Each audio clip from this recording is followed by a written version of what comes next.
dar unas migajas a los trabajadores, los cuales se creían que estaban en el mejor del mundo e ignoraban que era a costa de los trabajadores que estaban en otra zona. Eso no se quería ver, mejor cerrar los ojos. Pero el caso es que de pronto el mundo evoluciona y el capitalismo llega a todo el planeta, a todo el mundo. Y aparecen potencias económicas, China, Brasil, Rusia, India, Turquía y otros países. Y empiezan a producir. Y a llenar de productos en una tremenda competencia con la antigua Occidente. Claro, que la culpa también, o la responsabilidad, diríamos ser de la culpa, no me gusta, está en la propia Occidente. Un caso. ¿Cómo podemos quejarnos de que haya paro en España cuando los empresarios del textil catalán construyen fábricas de tejer en Casablanca? Se llama deslocalización empresarial. Trasladan la fábrica allí donde la mano de obra es más barata. Pues bien, las primeras empresas que van a China son norteamericanas y españolas. Roca, por ejemplo, de los sanitarios, tienes fábricas allí. Por tanto, se van a China con una mano de obra muy barata y muy explotada, la verdad hay que decirla. Pero claro, ¿cuál es el horizonte? El horizonte es que un día dicen en el Occidente, señores, denle ustedes a sus trabajadores derechos humanos.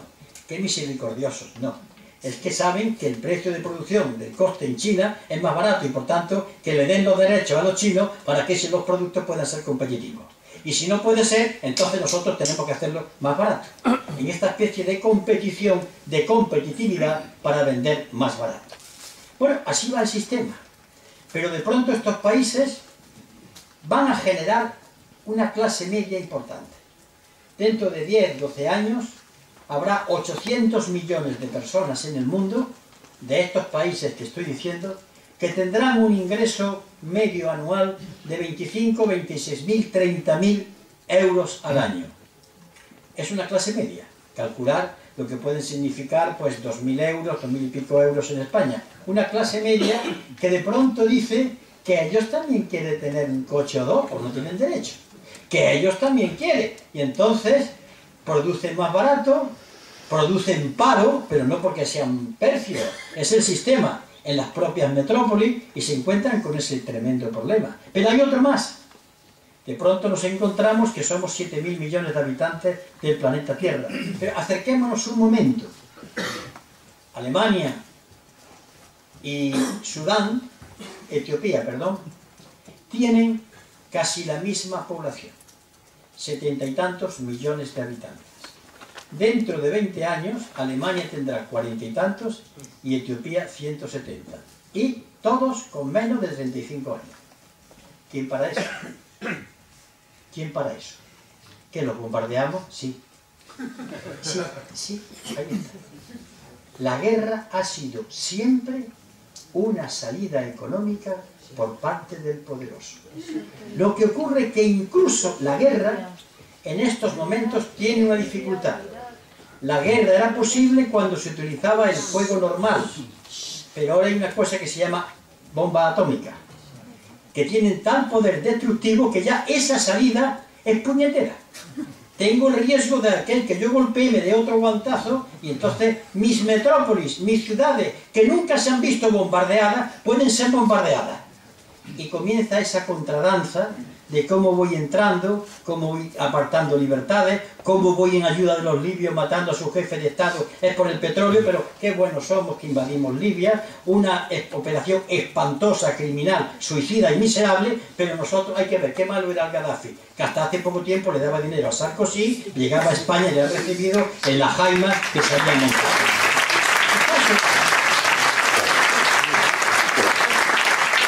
Y metido en este discurso de la incongruencia, de la locura, del despiste mayúsculo, de la solemne tontería, estamos inmersos en nuestro país. ¿Que hay muchas gentes y muchos colectivos que luchan? Pues claro que sí. Pero la inmensa mayoría todavía no ha despertado.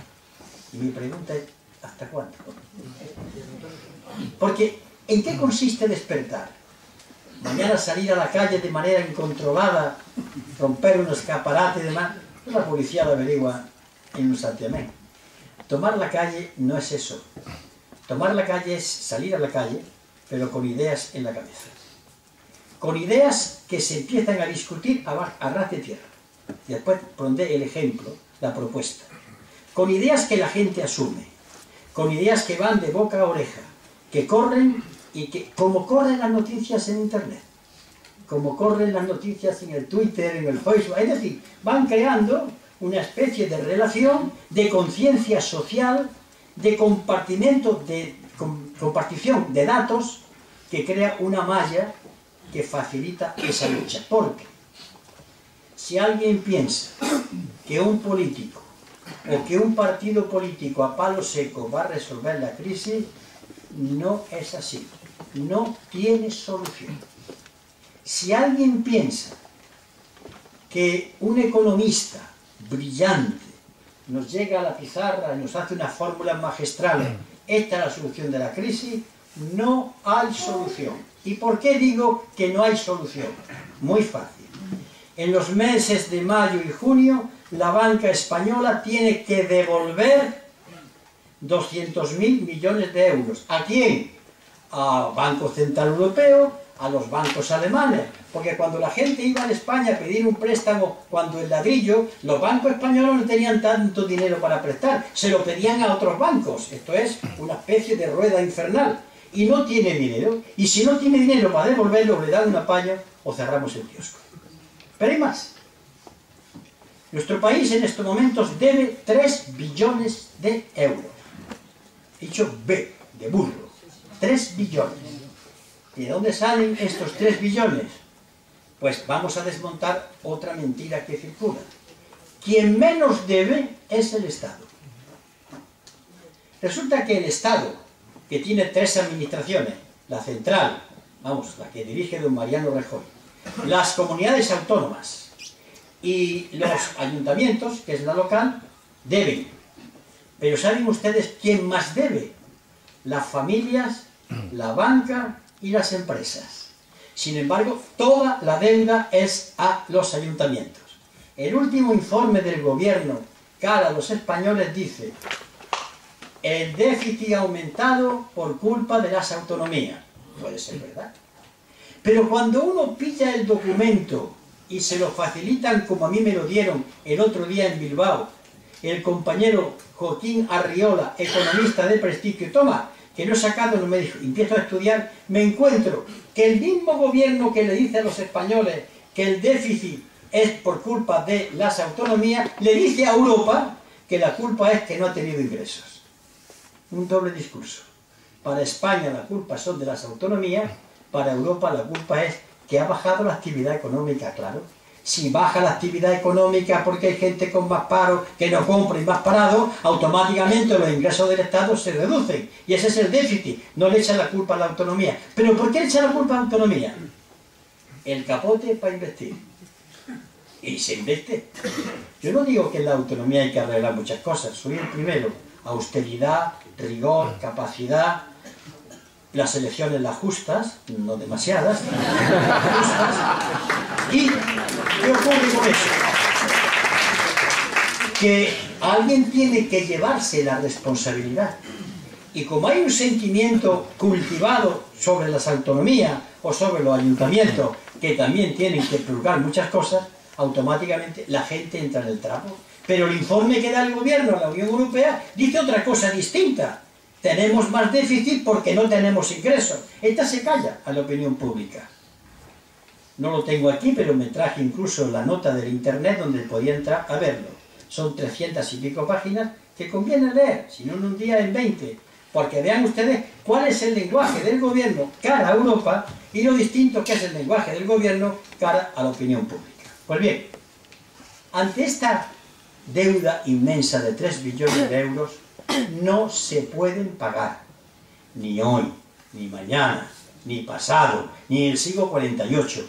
No se puede pagar, salvo que en este momento pongamos a los funcionarios en la calle, acabemos con las escuelas, endeudemos el país, entonces sí. Pero si ese es el camino se va. Repito, la deuda no se puede pagar. es impagable. No saben cómo salir de esa situación.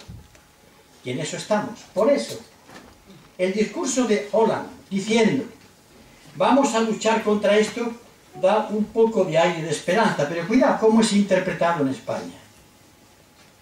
Dice el señor Rajoy, refiriéndose a la señora Merkel. La señora Merkel ha autorizado, ¿por qué ella la que autoriza? Es que la verdad, yo como español me gustaría elegir a la Merkel, ¿o no? Porque realmente es mi jefe de Estado, mi jefe de gobierno, la señora Merkel, es la que manda. Este no manda, manda lo que dice la otra, yo quiero votar para elegirla o no elegirla. Dice la señora Merkel que se abre un aspecto porque vamos a hablar de crecimiento económico. Ah, ya está, hemos encontrado la varita mágica. Hay que crecer. ¿En dónde? ¿En el ladrillo? ¿En la siderurgia? ¿En la minería? ¿En la pesca? ¿En la agricultura? ¿En la investigación? ¿En qué? Hay que crecer. Bueno, ¿cómo? Nunca lo dirán. Pero es porque no lo saben. ¿Saben ustedes mi experiencia cuando yo he tenido ruedas de prensa, debates que tengo bastantes con representantes de empresarios, que algunos me hacen así con la cabeza y me dan razón, por lo siguiente? Señores empresarios, vamos a ver. Ustedes dicen que la culpa la tienen las estructuras laborales y demás. Bueno, vamos a ver. A partir de mañana, los trabajadores despedidos, fuera, sin indemnización. Y el que hable más, que no trabaje nunca. Ustedes seguridad social, ni un duro. Fuera de eso. Ustedes quieren subvenciones, ahí van, subvenciones. ¿Ya lo tienen todo? ¿Sí? Bueno, díganme, ¿en qué van a invertir? No lo saben. No lo saben. ¿A dónde van ustedes a competir? ¿En aeronáutica? Es posible. Tenemos buenas instalaciones en algunos sitios, entre ellos Sevilla. Pero para producir ¿cuántos aviones? ¿Para cuántos países? ¿En qué van a invertir? No lo saben. Porque estuvieron durante mucho tiempo acostumbrados al ladrillo. Así están los campos de España, llenos de chalés totalmente vacíos. Y ya no saben hacer otra cosa.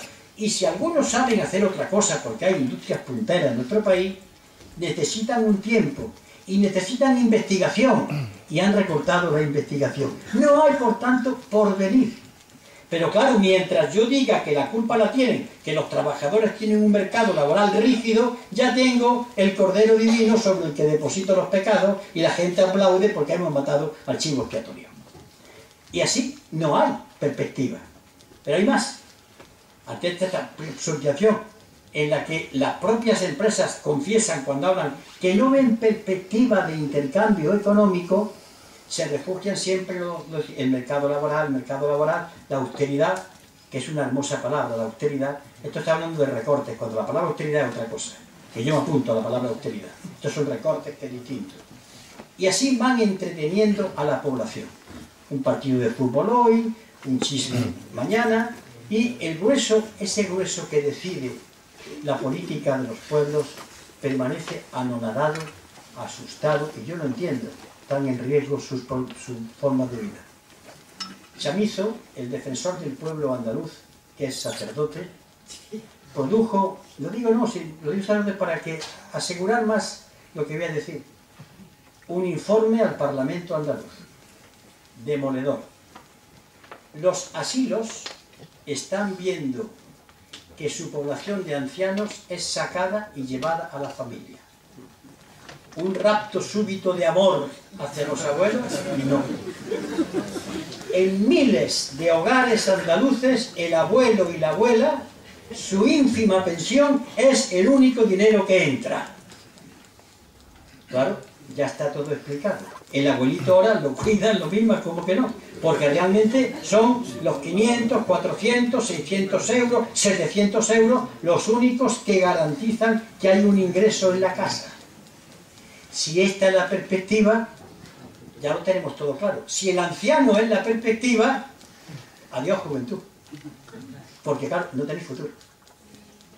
Hace muchos años, Felipe González quiso saber la opinión de cuál era el horizonte que había del mercado de trabajo en España y se lo encargó a James Petras, catedrático de estructuras sociales en la Universidad de Harvard. Vino James Petras, que por cierto es un militante anarquista, Es un hombre muy curioso, es un catedrático de prestigio, escribe muchos libros, y lo ves con una boinilla, parece, pero es un tío listísimo.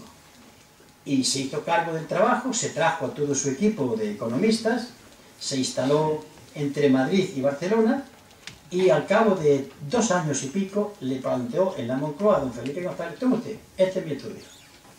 Don Felipe González leyó, y cuando leyó dijo: que le paguen a este hombre lo que le debe y que se vaya a Norteamérica. Yo tengo el estudio, porque él, que es relativamente amigo mío, me lo dejó. Hay una frase que se ha repetido y nadie sabe que tiene su origen en él.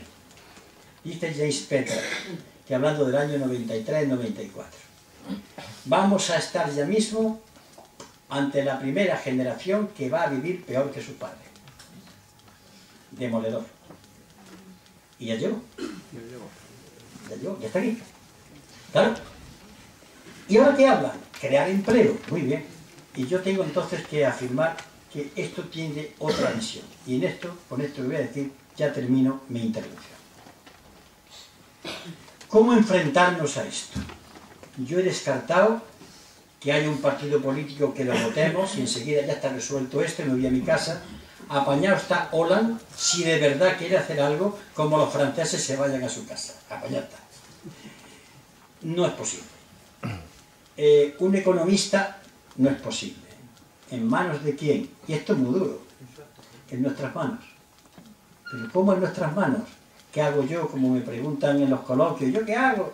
Pues se lo voy a explicar. Yo estoy haciendo lo que hago, es explicar. Es una lucha intelectual la mía. Cuando hay que ir a la calle, también voy a la calle. Pero estoy intentando abrir para que la gente conozca. ¿Y cómo se establece la conexión entre la gente? Pues yo creo que se establece a través de una propuesta muy sencilla con el método que voy a explicar. Vamos a ver, tenemos que buscar unas propuestas sencillas, que la gente entienda inmediatamente, que comprenda que son de interés mayoritario, que no haya que explicarlas mucho, que las sienta, y que al ponerlas en marcha comienza un proceso de transformación. Es decir, ustedes han puesto la ficha de dominó, así, le han dado la primera y han empezado a caer, ¿no? Pues tenemos que encontrar una medida y una fuerza pequeñita que dándole la primera ficha, aquello se va poniendo en funcionamiento. Primera propuesta. Salario mínimo interprofesional, 1.000 euros. Pensión mínima, 1.000 euros. ¿Por qué? Ahora, ¿qué ataque recibe esta posición? ¿Por qué digo 1.000 euros a la pensión mínima? Estoy pensando que a esta gente por ahora, esto no se resuelve en 24 horas. Pero a la gente hay que darle una señal, que son los 1.000 euros al mes, y para que ese anciano los cobre, le dé un poco más a su familia. Es que es elemental, pero es una medida que la gente agradecerá de, hombre, algo hay nuevo. Es el comienzo de la concienciación y de la lucha. ¿De dónde salen los 1.000 euros? Pues ¿por dónde van a salir? De los impuestos. De los impuestos a quien tiene dinero. ¿Por dónde van a salir? De los presupuestos generales del Estado, de una política fiscal. Es que no hay caja, es decir, es que no hay numerario. Ah, que yo no tengo ingresos suficientes, puñetera cosa. Porque algunos países lo hacían dándole a la maquinita, pero nuestra maquinita ya no es nuestra. Nuestra maquinita es alemana. Ah, el tema de la moneda única. Pero se puede buscar salida. Claro, esto es un gasto tremendo, que exige una política fiscal acelerada. ¿Y qué hacemos con los 1.000 euros? Estoy seguro que 1.000 euros a estos colectivos, las tiendas del barrio van a tener más ventas, es decir, empezará poco a poco, poquito a poco, no es mucho, a rodar. Por tanto, la primera medida dicha en palo seco no sirve para nada si no hablo de la segunda, que es la reforma fiscal. Los que no pagan, que paguen. Claro, el camino está puñetero. Resulta que se ha reducido el número de funcionarios de Hacienda que tienen que perseguir el fraude. Es decir, cada vez que hay más ladrones, quito a los policías. Claro, es que implica, por tanto, un mecanismo hacendístico que ponga la capacidad del Estado a recaudar a los que tienen que pagar. Bueno, segunda medida, la reforma fiscal, pero ya avanzamos en la conciencia. Ese problema me trae otro, y tengo que abordarlo. Otro problema que es el siguiente. que vendrán en masa los pequeños y medianos empresarios. No vemos un duro de la banca. Claro que no lo ven. Y os lo voy a decir, no lo vais a ver. ¿Por qué? El Banco Central Europeo le presta a la banca española dinero al 1%. Es un interés que está bien, ¿no? Prestándole el 1%, ¿qué puede hacer la banca? La banca entonces empezar a prestarle al industrial, al pequeño comercio, para que empiece a tirar para adelante. No. La banca entonces compra deuda del Estado, que se cotiza al 5 o 6%, con lo cual gana un 4 o 5% simplemente sin ningún esfuerzo. Eso antes ni siquiera se llamaba robar, ahora tendrá otro nombre técnico. Claro, ¿qué ocurre? Porque resulta que el Estado ha emitido deuda, esa deuda que compra la banca, porque el Estado se ha endeudado para ayudar a la banca. La banca siempre gana, como se dice en el juego de la ruleta. Entonces, tenemos que hablar de una banca que no sea esa. Hay que hablar de una banca pública. ¿Esto qué es nuevo? ¿Esto qué puñeta va a ser nuevo? Aquí está el diputado que lo defendió en el año 1995 ante el cachondeo, el choteo, el escarnio, el jolgorio y el cachondeo del resto de diputados que no eran de Izquierda Unida. ¡La banca pública! ¿Y se podía montar una banca pública? Sí. ¿Con quién? Ahí va.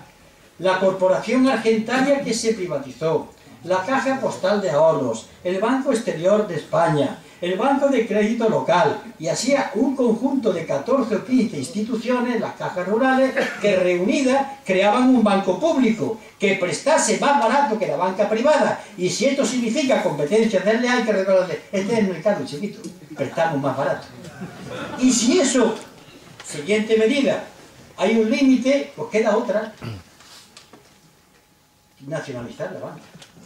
¡Ah, qué barbaridad! Y al decir esto, en los debates siempre caen en la misma tentación de al comunista villano. ¡Ah, claro! En la Unión Soviética hacían esto. No, y le saco yo la Constitución Española, artículo 128.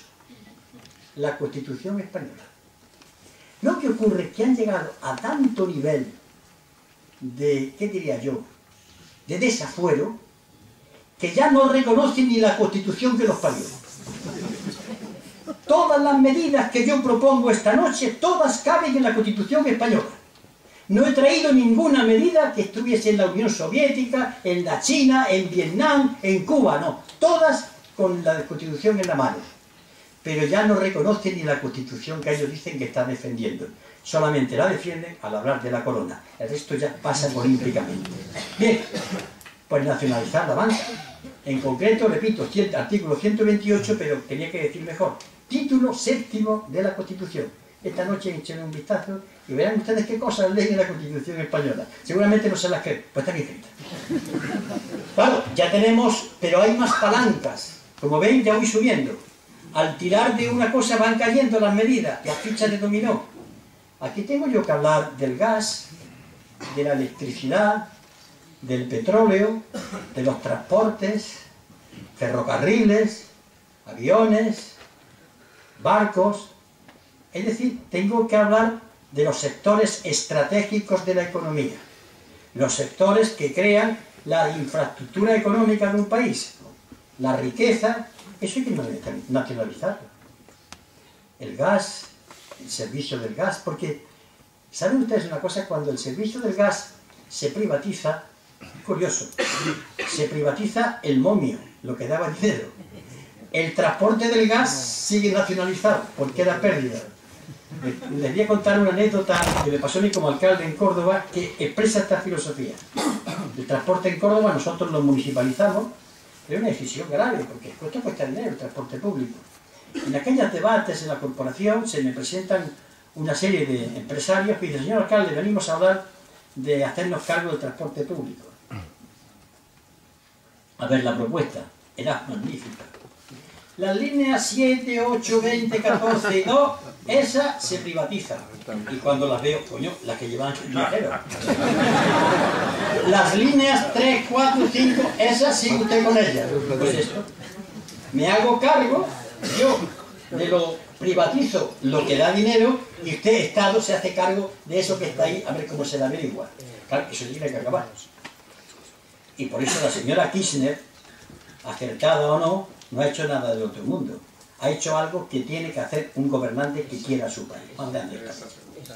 Bien, y siguiendo con las medidas, hay que dar otra medida para que la gente de nuestro país vea que se va en serio. Hay un drama ahora mismo, el drama de la gente que están poniendo en la calle. Es curioso, que se pide un préstamo para comprar un piso, como he sido yo, he tenido que pedir un préstamo para comprar el piso que vivo. Porque, en fin, las residencias que me paga el Estado no me parecen bien que yo pueda vivir en ellas. Eso es lo que tengo, me parece eso. Bien. Entonces, al llegar al banco, ¿eso cuánto es? Pues tantos euros. Tomad, más. Te cómprate un coche. Eso pues sí, ¿eh? Y uno va entrando, lo van cebando. Y va entrando, que venga entrando, que entre. Hasta que de pronto se rompe la burbuja, estalla, y hay que devolver, y no se puede. No se puede devolver los intereses, ni siquiera, porque no pagamos los primeros préstamos, el capital, pagamos los intereses, y entonces, ¿qué hace? Que el banco se encuentra ante el piso que no se lo pagan. Primera cosa, a la calle, porque si los dejo siento un principio peligroso contra la ley de la propiedad privada. Y ponen en la calle a una gente que se ha quedado sin trabajo. Propuesta. Cuando el vecino, ciudadano, trabajador, profesional, se quede con un piso que debe y que se demuestra que no tiene otro trabajo y que no lo encuentra, y se demuestra que no tiene otra vivienda en Benidorm o en otro sitio, sigue viviendo en el piso, el banco no se lo queda y ya se le dice a él en una especie de contrato, y cuando vayas trabajando irás pagándolo en tantos plazos, pero no se va a la calle. Yo creo que eso a un colectivo lo agradecerá. ¿Esto qué significa? Enfrentarse a los bancos. Pero, queridos amigos de Gijón, ¿es que os creéis que cambiar esto significa no enfrentarse a nadie? ¿De qué guindo nos vamos a caer? ¿O creéis que esto, como ir con buenas palabras y con el rosario, señor empresario, señor Emilio Botín, señor Francisco González de BBV, vamos a cambiar el mundo porque todos somos hermanos? Pero, te repito, ¿de qué guindo nos vamos a caer? Esto es enfrentamiento. La política es poder y contrapoder y enfrentamiento. Lo que pasa es que el enfrentamiento lo estamos perdiendo nosotros. Es la frase de ese capitalista americano. Dice, no, si la lucha de clase existe, menos mal que lo ha dicho un capitalista americano, porque hay muchos de izquierda que dicen que eso ha desaparecido. Dice, la lucha de clases existe, lo que pasa es que nosotros la vamos ganando. Pues bien, siguiente medida. Y así, están en el libro, por cierto. Así tenemos un programa que tiene una virtud. Yo exagero muchas veces, pero ¿cómo podemos hacer un programa? Yo creo que este se memoriza, fácil. Que, como digo muchas veces, que el borracho más borracho en el chigre más oscuro del mundo, cayéndose ya del mostrador, lo repita de memoria, porque se lo sepa. Tiene que tener la virtud de que vaya por todas las mentes. En la historia de España ha habido un momento que no se puede comparar en cuanto a sus contenidos, pero sí en cuanto al método, fue el Frente Popular, donde toda la izquierda se puso de acuerdo para intentar parar a la derecha. Y los que no estaban de acuerdo en todas las medidas, como la izquierda republicana, hacía una salvedad en el documento. Pues esto es un llamamiento y un toque arrebato a la población. ¿Con qué? Estas medidas. Vendrán, no, que queremos, no, estas medidas. Porque vendrá el lenguaje pseudo-revolucionario a decir, no, hay que acabar con los burgueses. Uy, hay que darle los 1000 euros. Pon en marcha los 1000 euros, verás hasta dónde llega. Déjate de lenguaje grandilocuente, que ya llegará el momento de que tengamos que enfrentarnos. ¿Cómo? Y termino. Cuando yo presenté esta propuesta, mucho más amplia, con más consideraciones, lo hice en el Ateneo de Madrid, hace 3 meses, creo, 4. Y entonces le dije a las personas que estaban allí, imaginaos que aquí hay un mapa de España, un mapa tremendo. Y aquí ponemos el partido este que está aquí, allí aquí el sindicato, otro alfiler, aquí una peña no sé qué tipo, aquí una organización republicana. Empezamos a puntear lo que hay. Una asociación de vecinos combativa, el ejército que tenemos, no busquemos ejércitos que no existen, el que tenemos. están desconexionados. Yo no sé lo que pasa en el mundo republicano, que hay asociaciones republicanas peleadas siempre entre sí. Y cada una tiene la esencia, ¿eh? Cada una tiene el santo grial del republicanismo. ¿Por qué no hacemos una cosa muy simple? Ir uniendo los puntos, y si tenéis la curiosidad de unir los puntos, uno con otro, os da una malla, os da un tejido, os da una fuerza. Pues bien, no quiero animaros, porque esto lo he propuesto en Madrid, todavía no he tenido respuesta. Porque es más cómodo rajar que empezar a trabajar. Porque la asociación de vecinos de aquí no se pone en contacto con la otra, otra con el club. Oye, estas vecinas, ¿qué te parecen? Y empieza, y esta con otra, y se crea la malla. Eso ya no lo para nadie. Pero ellos intentarán, como hacen bien, ellos están defendiendo sus derechos. ¿Por qué digo esto? Porque ellos tienen una estrategia, tienen una lógica. Los otros no la tenemos en conjunto. Y dicho de una manera, si queréis, radical, a un ejército se le opone otro, con otra lógica, con otra táctica, con otra estrategia, con otro sistema de combate, pero ejército, no basado en la disciplina cuartelera, sino en la convicción. Y ese ejército puede ganar. Y esto es difícil, porque esto supone quitarme horas. Bueno, si supiera la que me quito yo, si le preguntáis a mi mujer sobre esto ya os diría. Claro, esto significa a un pueblo decirle que te espabiles, que nadie te lo va a solucionar, que te caigas ya de la higuera, que no te lo soluciona nadie. Que si ahora estás cabreado, votaste a este porque te cabreaste con el otro, ahora estás cabreado, y te vas a seguir votando hasta que diga, he dado la vuelta y no he conseguido nada, me voy a mi casa. Que ya te lo digo, no lo vas a conseguir. Sí, que vete a tu casa ya porque te evita estar votando. No lo vas a conseguir. Bien, esto no implica que yo esté despreciando la militancia. Yo milito en el Partido Comunista de España, en la Izquierda Unida. Pero la militancia mía tiene el sentido de dirigirme a mi pueblo. Pero esto es lo que hay. Y otros se dirijan desde otras formas de pensamiento. Creo que he explicado lo que ahora mismo en estos momentos me traigo entre manos, explicándolo, haciendo un llamamiento a la población, que estamos ante una situación de emergencia extremadamente difícil, y a mí me gustaría decir, hay esperanza, lo lamento. A veces la gente, cuando yo hablo esto, se cabrea conmigo. Matan al mensajero. Si yo no le he hecho esto, yo cuento lo que hay. Matarán al que lo ha hecho, pero a mí quien traigo la noticia. Y lo lamento, pero esto es así, se puede. Se puede. Es posible. Con muchas dificultades es posible. Esto, o tranquilo. La muerte tranquila, no preocuparos, va a llegar. Eso sí, en nuestra casita, cada vez con menos dinero, con menos problemas, y dulcemente muriendo. Es una manera de morir. Pero esa manera de morir, bueno, a mí no me va. Muchas gracias.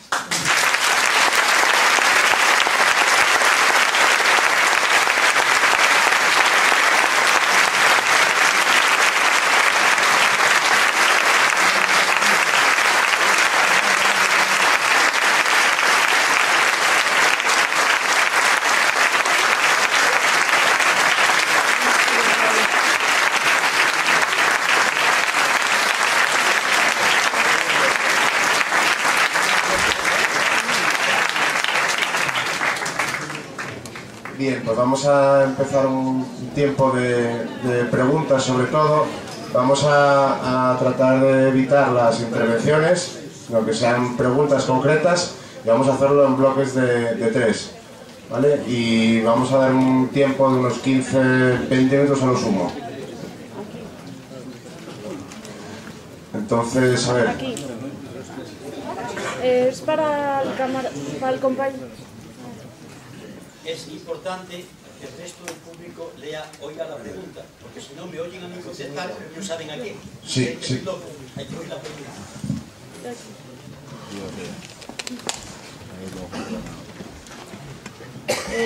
Al compañero Julio, ¿qué opina usted del movimiento 15M? Bien. El compañero que ¿Qué posicionamiento colocaría usted los sindicatos en el lado de los empresarios con el lado de los partidos políticos que situaba el presentador, una. Y otra, aquella opinión que tenían los sindicatos, o aquella palabra que tanto usaban, ¿hay huelgas salvajes?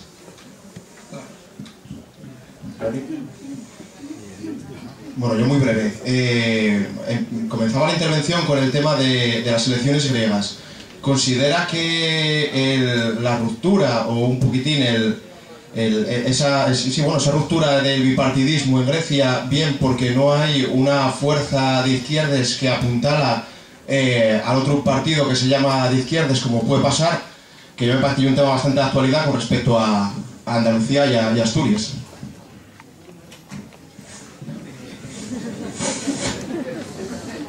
Voy a empezar por la última, porque voy a dar un disgusto. Yo voté en contra de ese acuerdo. En el referéndum que mi fuerza política de manera democrática ha hecho, fue una votación limpia y yo voté no. Mis razones las tengo, las expliqué en mi organización, ante mis compañeros, y no voy a explicarlas aquí. Lo cual no significa que mi fuerza política considera que debe seguir, y aquí hay que acatar la norma democrática. Eso es trasladable a otros lugares, supongo. Yo siempre he partido de un principio que no estoy dispuesto a renunciar. Siempre hay que pactar. Y no se exagere nadie. Tu marido, todos los días pactas con tu mujer, si no tu vida sería un infierno. Todo el día estamos pactando. Con el vecino de la escalera, con lo otro. Ahora bien, el problema no es pactar. El problema es qué es lo que se pacta. Y entonces ya podemos discutir. Y yo voté no por el qué es lo que se pacta, no por pactar. Es decir, yo no estoy en contra de la palabra pacto. Sería una especie de cafre si lo hiciera. Puedo estar en contra de los contenidos del pacto.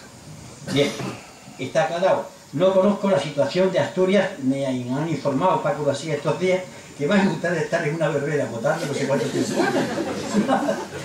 A divertirse. Pero piensen ustedes en cómo cortar eso, y piensen que si no se corta eso, no sé hasta dónde podemos llegar. Porque yo he visto la correlación de fuerzas, me he enterado de algunas opiniones que dan las fuerzas políticas y me han recordado, perdonen ustedes, en la imagen que da Andalucía, que no es cierta, pero tiene su raíz histórica, los patios de vecindad. Y tú más, tú lo otro. Bien, a lo que voy. Vamos a ver, la primera pregunta al 15M.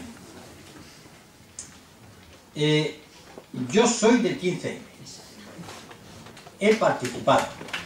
He dicho que soy de los suyos y que son de los nuestros. Y cuando digo que son de los nuestros, que fue un artículo, yo quería decir, usted sabe que el posesivo es posesión o pertenencia, que yo pertenezco a ellos. La periodista Rosa Montero del País no leyó nada más que el titular, cosa que suele suceder a los grandes comentaristas, y dijo, el señor Anguita quiere apoderarse del 15M. No, el señor Anguita lo que dijo es que eran los míos, y son los nuestros, porque soy nuestro padre, porque yo soy del padre, ¿está claro? Pero hay que saber un poquito de gramática, y una periodista debe saber. El caso es lo que voy. El 15M supuso un revulsivo de conciencia, aire fresco, capacidad de movilización, entusiasmo, un toque de atención a los partidos políticos, y pienso que a los sindicatos. Fíjese cómo matizo y gradúo. Pienso que a los sindicatos. Lo que pasa es que el problema en nuestro país es utilizando la imagen siguiente. Ustedes han visto cómo se ponen los satélites en marcha, ¿no? Pues lo voy a escribir. Sale el satélite y de pronto cuando llega a determinada altura se ha consumido una parte de un cohete que cae. Y entonces entra otro cohete que sigue llevando la nave hasta otra altura y el último cohete. Se ha acabado el primer cohete. No se ha encendido el segundo. ¿Qué quiero decir? Que el propio 15M tiene que reflexionar, me consta que están reflexionando, que junto con las grandes virtudes que ha tenido, también ha tenido ciertos tics que hay que decírselos críticamente, porque es una crítica entre hermanos. Primer crítico, creerse estupendo, maravilloso, y olvidarse que las plazas de España se pueden llenar, pero hay que conseguir que los que están en su pisito, yo sé que es muy molesto, pues a veces tengo ganas de decir un par de cosas a los que están en el pisito, pero me muerdo la lengua. Hay que conseguir que esos vengan. Porque hasta que esa inmensa masa que no habla no vuelque, no hay cambio. Lo lamento, es que esto es así. Luego hay que utilizar otro lenguaje, hay que hablar de otra manera, hay que tener otra paciencia, hay que tener lo que se decía en la burguesía de visito.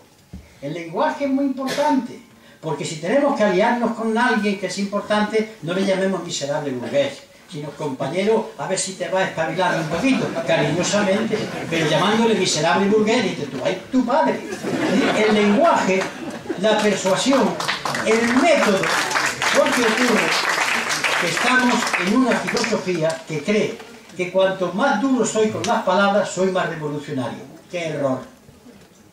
Como decían antes, es puño de hierro, guante de seda.